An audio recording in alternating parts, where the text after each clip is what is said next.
Welcome to the Feminist Park podcast. I'm Kwame. And I'm Leilani. It's great to be kicking off this journey with you all today. Yeah, we're diving into work that's really closely tied to the vision behind the Feminist Park Project, which was founded by Hussein Stuck. That project's goal is pretty ambitious, isn't it?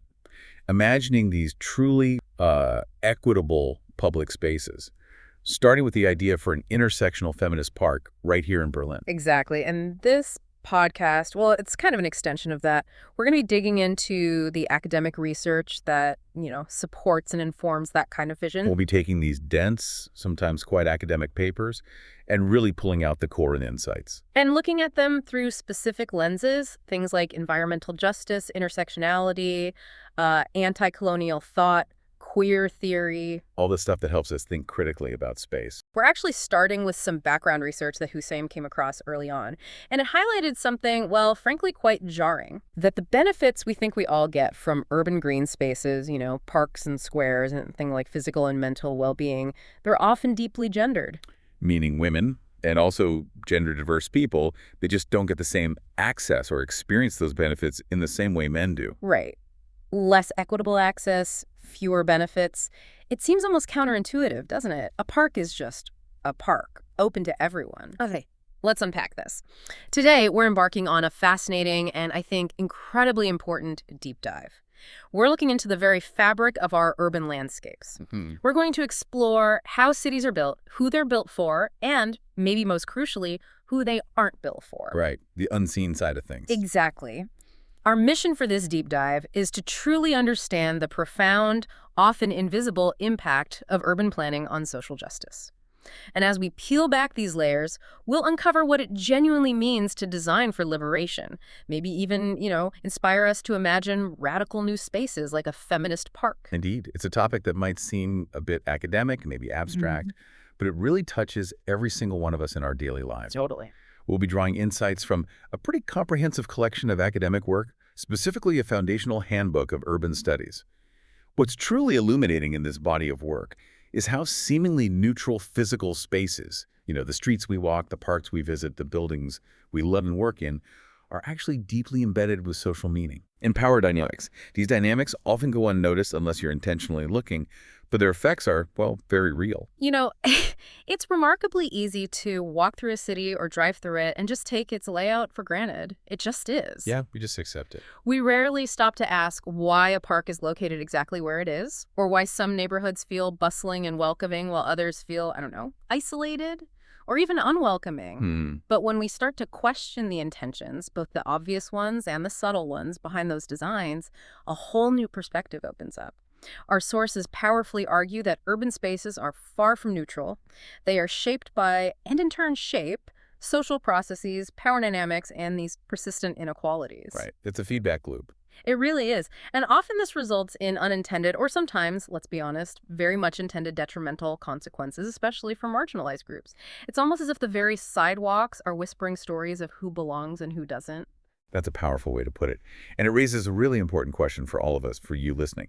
When we consider the history, the theories behind urban development, particularly the critique of those grand ideal blueprints for urban living that were often imposed from the top down. Right, the master plans. Exactly. How can we conceptualize and build spaces that truly serve all members of a community? Yeah. How do we move beyond just sort of accidentally or intentionally perpetuating existing disparities and instead foster genuine equity? This deep dive aims to bridge that crucial gap, between the academic critique and the practical application of truly inclusive urban design. Yeah. Showing you why it matters in your daily interactions with the world around you. So what does this all mean for us in the way we understand the concrete jungles we navigate every day? Our primary source, this Handbook of Urban Studies, makes a powerful case for understanding cities not as these isolated, disconnected phenomena, but as complex, multifaceted, profoundly interconnected entities. The editor, Ronan Paddison, highlights a crucial problem: how intellectual fragmentation across different fields like urban economics, urban geography, urban political science, often runs contrary to the fundamental need to understand the city as a whole, as a living system. Yeah, you can't just look at one piece. You really can't. You can't just look at the economy without looking at the social side or the physical layout without the politics. It's all woven together. Precisely. Paddison emphasizes that the core of urban studies should be centered on, and I'm paraphrasing a bit here, understanding the structure of the city, its growth and change, but also the nature of urban social processes, their interplay with class, gender, race, how these dimensions create different geographies within the city. Okay, so the social divisions literally map onto the physical space. It's about social organization and disorganization, and the economic and political processes linked to the city's structure and how it changes. This framework inherently recognizes that urban space isn't neutral. It tells us we have to dig much deeper than just the bricks and mortar. It's about understanding how society shapes the city and how the city, in turn, shapes society. It's this continuous dynamic dance. And this next point from the handbook really starkly illustrates the consequences of those abstract ideals we talked about. Paddison doesn't pull any punches when it comes to the failures of past urban design. He explicitly states that when masters of the universe, and you can just feel the skepticism in that phrase, can't you? Oh, yeah. When these figures refashion urban environments based on some grand ideal of how people should live, the results, he says, have generally been disappointing, if not downright disastrous. Wow. Disastrous. Yeah. It's a stark warning against those top-down utopian blueprints that simply ignore the messy, complex realities of real-world obstacles and, crucially, flesh-and-blood people. You know, people with diverse needs, desires, lived experiences. It's a powerful lesson, isn't it? Empathy, not just blueprints, is what builds thriving communities. Absolutely. And this critique is crucial because it moves beyond just theory. It points to concrete, sometimes devastating outcomes for the people living in these spaces. Paddison points to tangible examples of these failures. Think about the British New Towns, for instance. Okay, I've heard of those. Right. They were designed with quite noble intentions, actually, Right. to break social divisions, foster a more fulfilling way of life. But often, they ended up as, and this is a quote, soulless suburban deserts with gangs of youths roaming the streets on a Saturday night with nothing to do once the pubs have shut. Oof. Not exactly the vibrant community they envision. Not at all. It shows how even well-meaning designs can fail spectacularly if they don't account for the existing social fabric and the actual needs and desires of a community. It's almost tragic, isn't it? These communities in the air. That was the term, right? Yeah, a very ambitious dream. These high-rise housing blocks, they quickly devolved into environments where lifts were constantly vandalized, stairwells were scarred by graffiti and urine. Imagine living there, seeing that degradation day after day. It's a powerful lesson in how quickly design can erode dignity and community. Many of these ambitious projects were quite literally dynamited within just 20 or 30 years of their proud unveiling because they simply didn't work for the people living in them. Dynamited. That really says something. It does. And then there were the huge council estates built with this vision of being fit for heroes to live in, often after the war. But they quickly became hard to let and actively avoided by all but the most desperate families needing housing. Their community centers, meant to be hubs of social activity, were regularly wrecked by the very youngsters they were supposed to serve. These examples highlight a consistent, painful pattern. Imposing a theoretical ideal onto complex human communities often backfires spectacularly. It creates more problems than it solves. Yeah. The profound insight here is that when grand visions of urban perfection ignore the messy, real-world needs and desires of people, the city doesn't just fail. It actively creates new layers of social disorganization and despair. So the core argument we're going to unpack throughout this deep dive is that urban spaces are absolutely not neutral. They are deeply shaped by power dynamics, by social inequalities, and critically, these planned urban utopias have, by and large, simply not worked. They've often made things worse. So if these grand plans failed so spectacularly, what does it mean to design a city that truly serves everyone? Today, we're not just dissecting past mistakes, but also looking forward, maybe envisioning radical new approaches like the concept of the feminist park, a concept that challenges everything we thought we knew about public space. A fascinating idea. But to understand its power, we first have to fully grasp who our cities haven't been built for. These grand, top-down failures, they're just the tip of the iceberg. To truly understand who our cities exclude, we need to zoom in, looking through different lenses that reveal how urban design impacts diverse groups. And a powerful starting point for that is an intersectional perspective. Absolutely essential. This deep dive is all about understanding the intricate layers of experience within a city. To truly grasp the complex interplay of power and space, we're going to use an intersectional approach. It's crucial for seeing the full picture.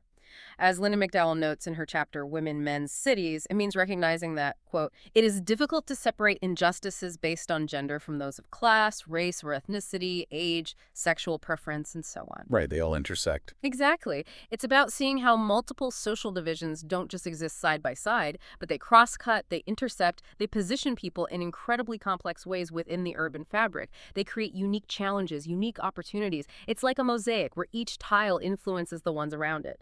Hashtag tag Yes. A, feminist gender perspective. Stepping back then, how does this fit into the broader urban narrative?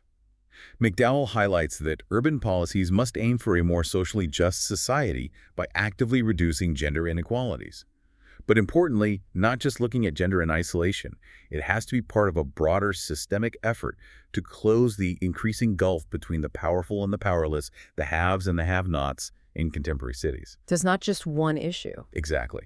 Whether those have-nots are defined by gender, race, age, or class, or, as is often the case, by a complex combination of all these factors, the ultimate goal is always a more equitable distribution of resources and opportunities within the urban environment itself. That makes sense, and this becomes incredibly clear when you look at the daily realities for women, particularly around work and, well, domestic responsibilities.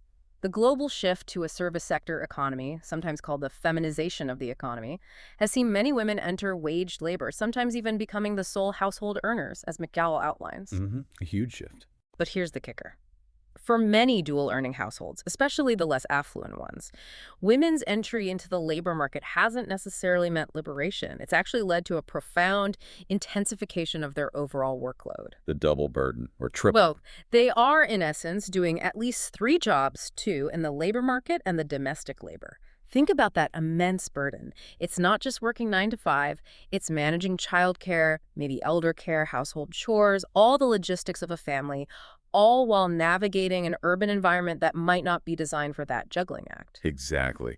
And what's particularly challenging here is how the decline in state-provided services exacerbates this already intense workload.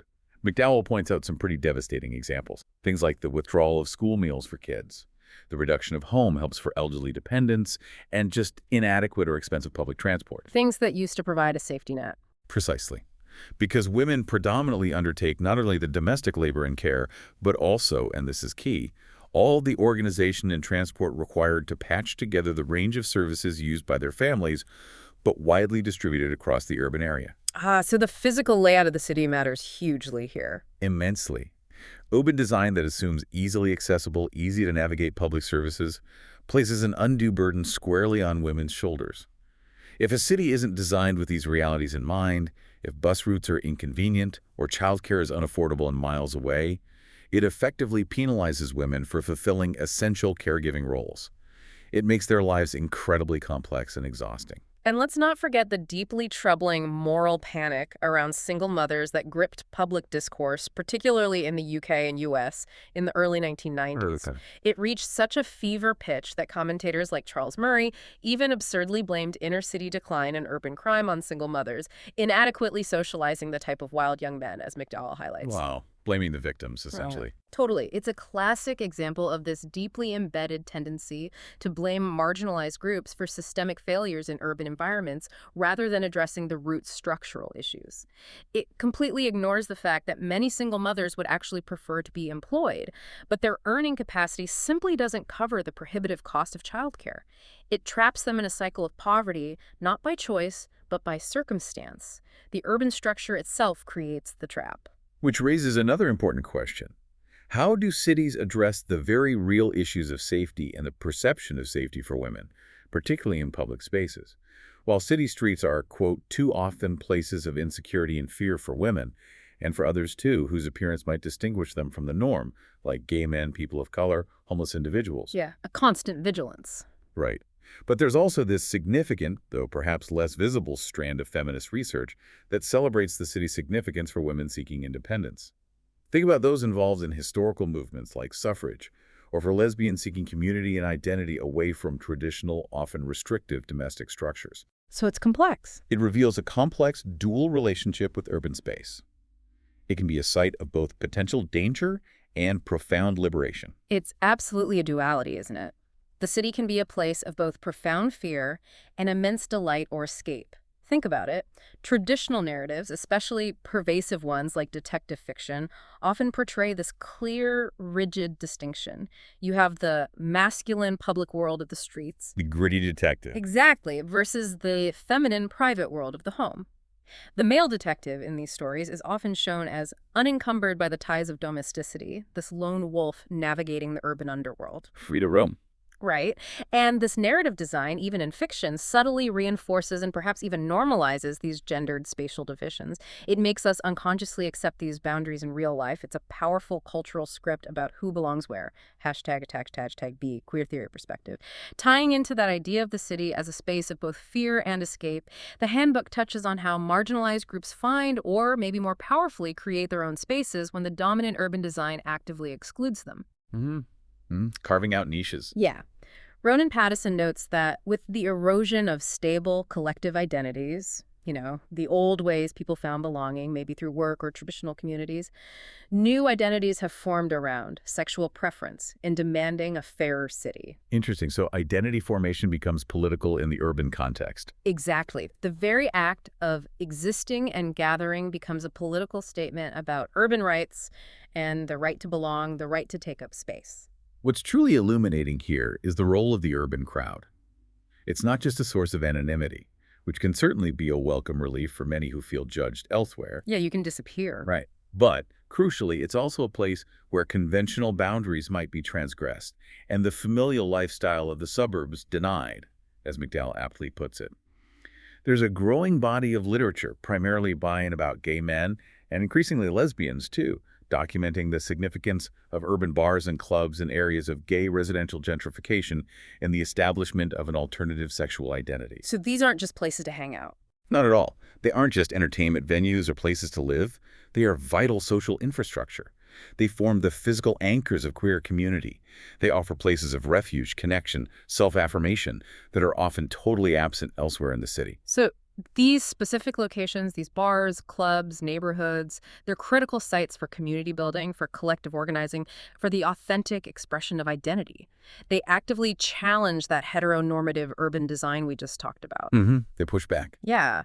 These spaces become vital for visibility, for mutual support, and crucially, for safety in a world that often isn't designed for queer lives. They are literal safe havens, carved out through shared experience and collective agency within a larger, often hostile, urban environment. It's a testament to resilience, isn't it? And the power of chosen community. Definitely. Hashtag migrant racial justice perspective. And if we connect this now to the broader picture of urban inequality through the lens of race, Joe T. Darden, in his chapter Race Relations in the City, puts it very directly. He states that the belief in white supremacy and the extent to which it is acted upon in policy and/or practice has shaped the nature of racial conflict in the cities. Okay, that's a very direct statement. It is. And he argues this deeply entrenched belief directly results in policies and DORA practices that deny equal access to jobs and housing and other amenities to people of color. So this isn't just about individual prejudice, which of course exists. It's a systemic issue embedded in the very foundations and ongoing operations of urban life. It influences where people can live, where they can work, even where they can spend their free time. And it's important to understand that we're not just talking about, overt individual racism here, like someone shouting a slur. Right. It goes deeper. Darden emphasizes institutional racism as the primary mechanism by which racial inequality is sustained and white supremacy is maintained. We see this clearly in historical examples from Britain, for instance, where West Indians were systematically marginalized and faced what's called a split labor market. What does that mean exactly? It meant that white British workers generally maintained the higher-level, more secure jobs, while immigrant communities were systematically pushed into lower-level, often more precarious ones, regardless of their skills or qualifications. So the system itself sorted people. Exactly. It wasn't random. It was a structural outcome of policies and practices designed to maintain existing power hierarchies based on race. And in housing, specific racially discriminatory practices are highlighted as absolutely fundamental to shaping how cities developed, particularly in the 20th century. Early surveys in Britain reported things like white homeowners who refused to sell to blacks and estate agents who either refused to show them any properties or explicitly limited them to the least saleable ones. Just blatant refusal. Blatant refusal. Later, it perhaps evolved into something a bit More subtle, but just as effective. Oh. The practice of steering them into existing areas of concentration. Ah, so directing them only to certain neighborhoods. Exactly. Reinforcing segregated neighborhoods and severely limiting choice. Even local authorities, the government bodies in Britain, persistently evaded their responsibilities to house black applicants, operating, the research suggests, with a common set of values about black inferiority. Wow, that's institutional. Absolutely. It demonstrates how segregation wasn't just a result of individual choices or purely economic factors, but a deliberate, institutionalized policy woven into the housing system. This is precisely where spatial design becomes a direct tool of oppression, isn't it? Mhm. In the U.S., the construction of black ghettos was an intentional mechanism for avoiding racial integration. It served as an institutional tool to subordinate and exploit blacks in cities, as the National Advisory Commission on Civil Disorders detailed back in the 60s. Right, the Kerner Commission. Yeah. And these ghettos were not only racially separate, but also unequal. They were explicitly described as white-controlled internal colonies. That's a stark description. It is. This wasn't accidental segregation. It was a deliberate strategy to maintain power and control, physically manifesting racial inequality in the urban landscape. It created distinct zones of opportunity and deprivation. And the consequences of these systemic practices are stark and undeniable, especially when you look at the justice system. Darden notes that nearly 1 in 4 young black men in the USA were in prison or jail or on probation in 1990. 1 in 4. A shocking number. And it rose to 1 in 3 just 5 years later. Unbelievable. These disproportionate numbers aren't a reflection of individual behavior alone. The argument is they're a direct outcome of systemic issues like institutional racism that shape access to housing, employment, education, and justice within the urban environment. It's like a pipeline shaped by urban policies, leading from marginalized neighborhoods straight into the carceral system. And beyond housing and employment, there's even chilling historical evidence of explicit physical exclusion from public spaces. Actual laws. Like what? The Impartial Maps chapter in Paddison's Handbook cites Isaac Bashevis Singer's novel, The Family Mascot. In it, the characters are aware of Warsaw municipal laws that restrict Kaftan Jews from entering the Saxony Gardens. So legally barred from a public park based on appearance and religion. Exactly. A clear, chilling example of how urban space was explicitly designed to exclude based on identity. It made certain groups feel and literally be unwelcome in shared public areas. Imagine the daily indignity, the constant feeling of being an outsider in your own city. Yeah. And finally, the source points to a deeply troubling contemporary problem, something that feels very current. Anti-immigrant violence and prejudice, coupled with the rise of right-wing extremism, have also contributed to increases in violent crimes against immigrants in several countries, particularly Germany, France, and Britain. Still happening now. Yeah.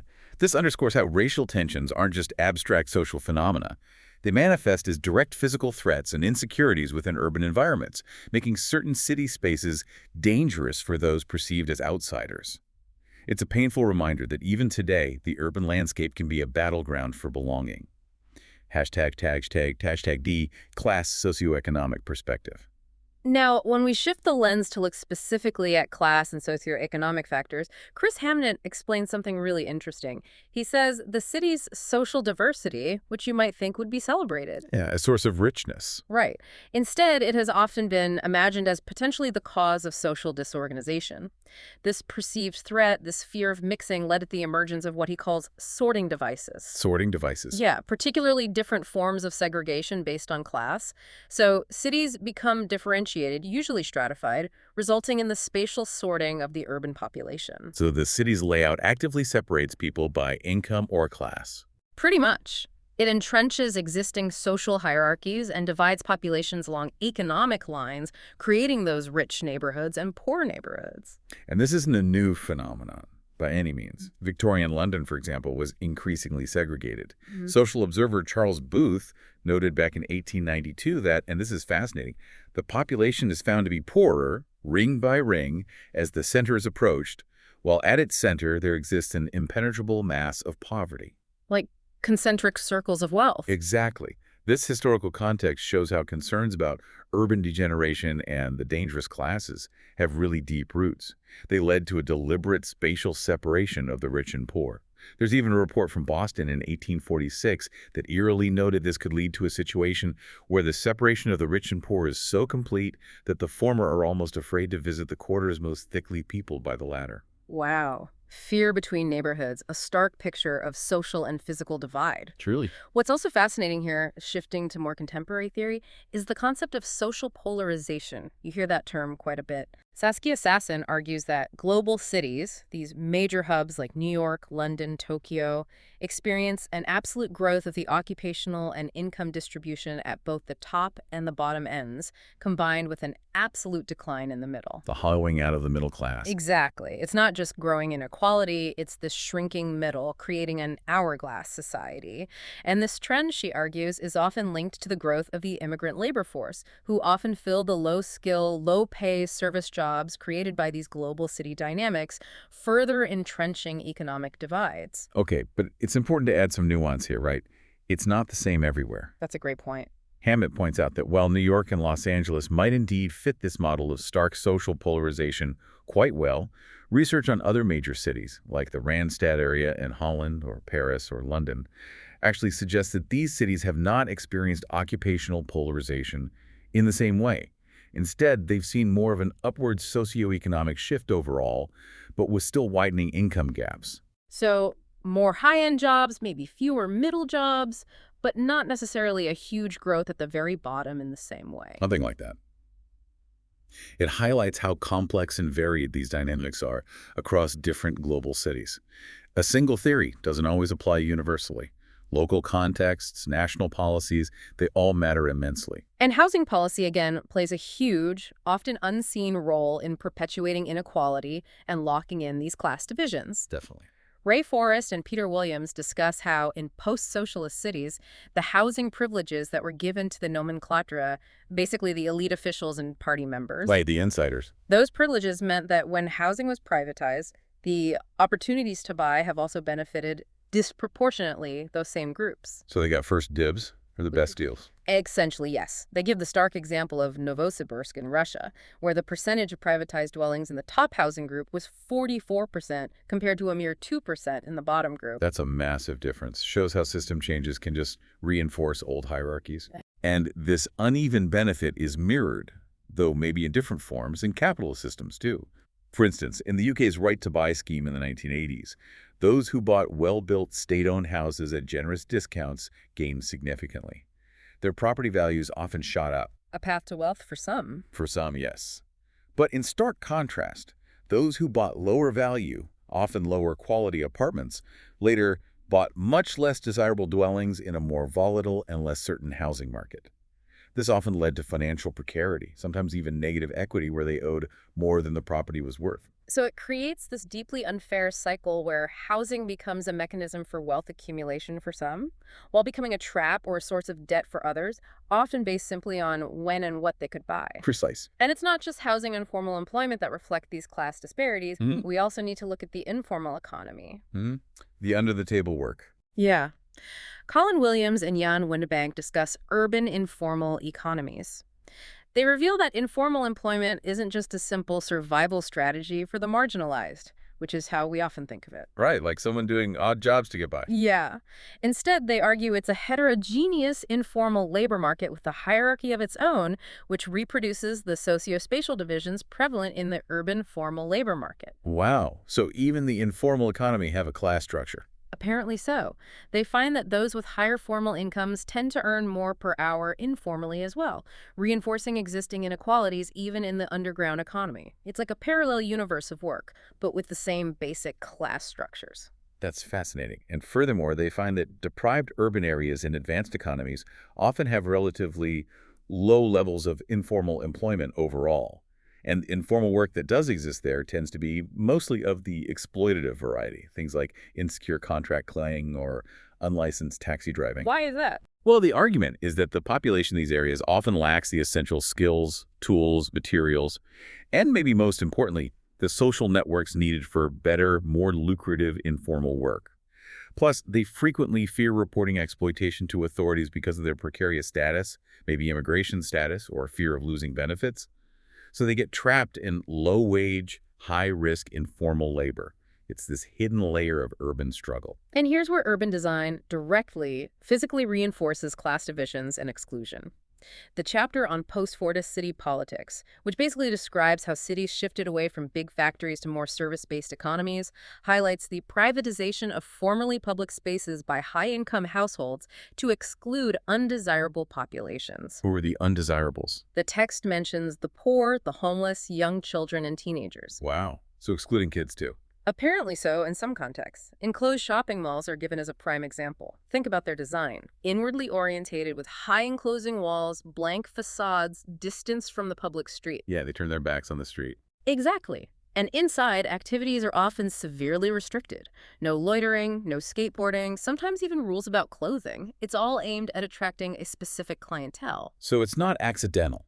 It is an intentional design choice to control who enters, who lingers, and ultimately to exclude those who don't fit the desired customer profile. Right. It's designed as social engineering. Ultimately, Suzanne McGregor sums up the grim reality that urban inequalities have increased in all advanced countries in recent years. Right. We see persistent joblessness, material deprivation, and ethno-racial tensions, resulting in segments of the urban population becoming increasingly marginalized and segregated economically, socially, and spatially. Left behind. Yeah.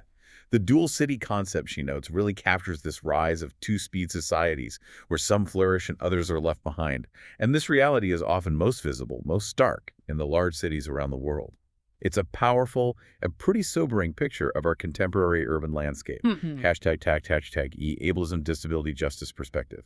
Now, while the sources we drew from for this deep dive don't offer quite as much granular detail on ableism as they do for, say, race or gender. Which is maybe telling in itself. That's a fair point.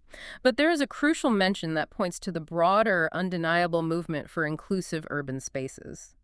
Ronan Paddison, in his discussion of how communities defend themselves in late capitalism, notes that even those who are relatively invisible within urban society, the disabled, for instance, have joined the vocal interest-based communities in demanding a fairer city. Okay, so recognizing that disability rights are part of that broader call for urban justice. Exactly. This single sentence, though brief, speaks volumes about a critical shift in awareness and advocacy, and it has profound implications for urban design. Absolutely. This simple but powerful statement reflects a fundamental and, frankly, very necessary shift.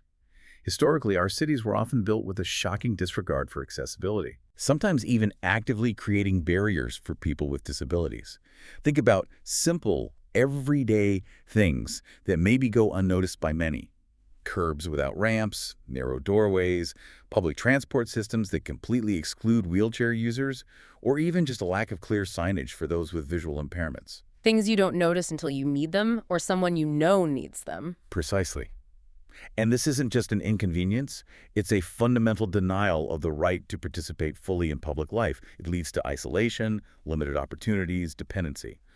But as Paddison notes, disabled communities have emerged as powerful voices, demanding not just accommodations like a ramp added as an afterthought, but a fundamental redesign of cities that centers universal access as a core principle. Universal design. Exactly. Moving beyond simple compliance with minimum standards to creating genuinely inclusive environments from the outset. It's a radical rethinking, isn't it? It means that accessibility and inclusion are not afterthoughts, not add-ons or special favors that we bolt on later if there's budget. Instead, they are fundamental components of truly liberated urban spaces.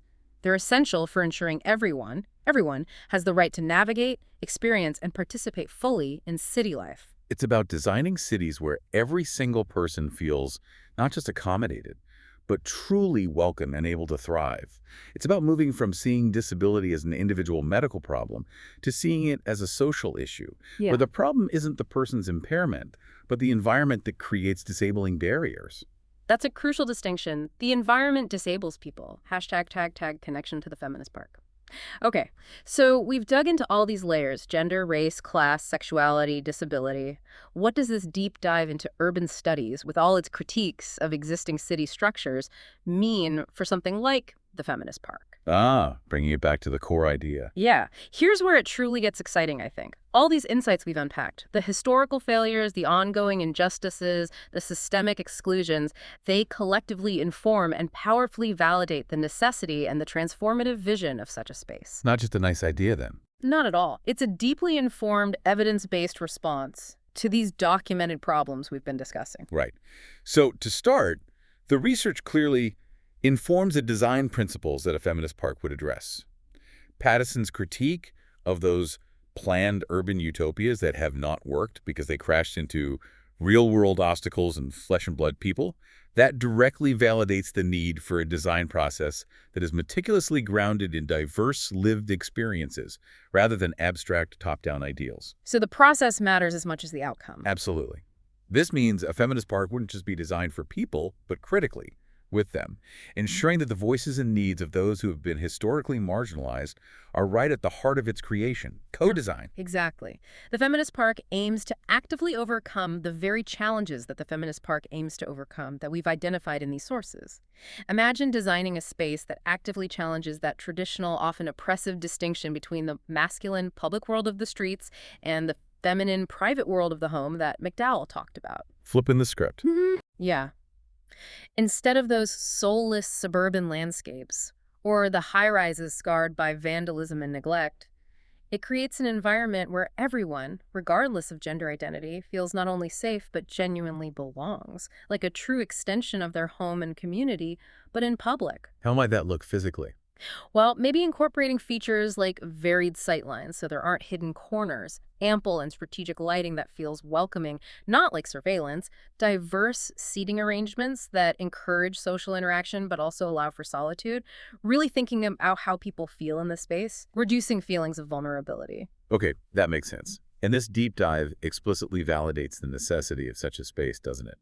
When we learn that city streets are too often places of insecurity and fear for women, and, as the text adds, for others too whose appearance might distinguish them from the norm, gay men, people of color, and homeless people. Yeah, the list goes on. The need for an intentionally safe and inclusive public space becomes not just an aspiration, but an urgent imperative. A feminist park actively counters this historical design failure. It prioritizes the safety and comfort of those who are most vulnerable in conventional urban spaces.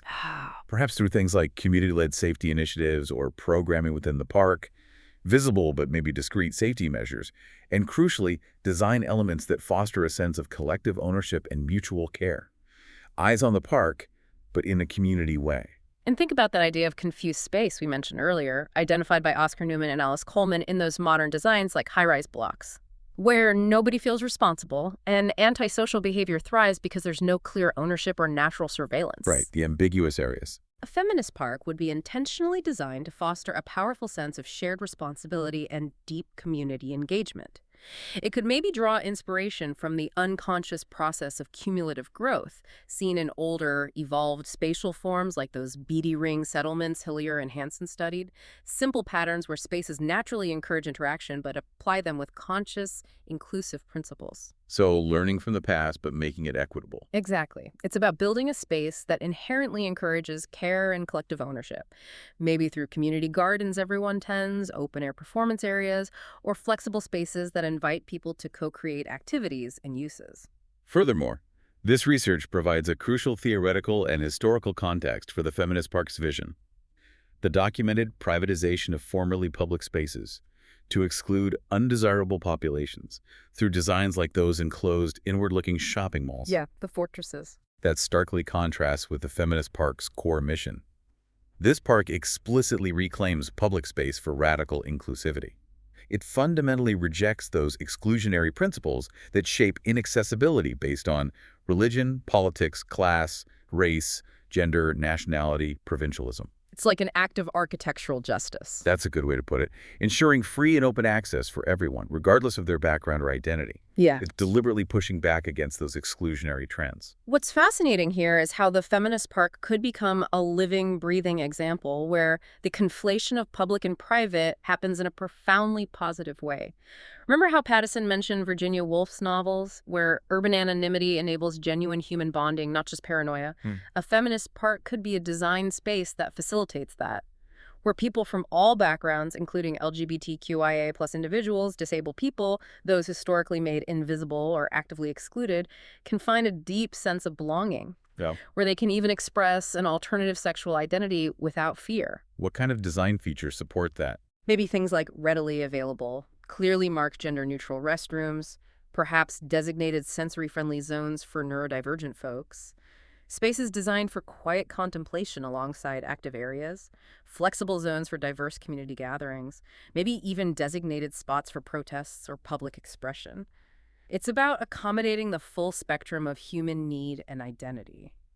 Ultimately, then, the feminist park would be a tangible embodiment of that ongoing struggle to close the increasing gulf between the powerful and the powerless, the haves and the have-nots, as McDowell compellingly argued. Yeah, a physical manifestation of that goal. It's not just a symbolic gesture. It's a concrete, physically designed space that champions social justice across all those intersectional lines we discussed. It directly addresses the unacceptable numbers of poor people and the weakening of the social fabric that McGregor highlighted we see in so many contemporary cities.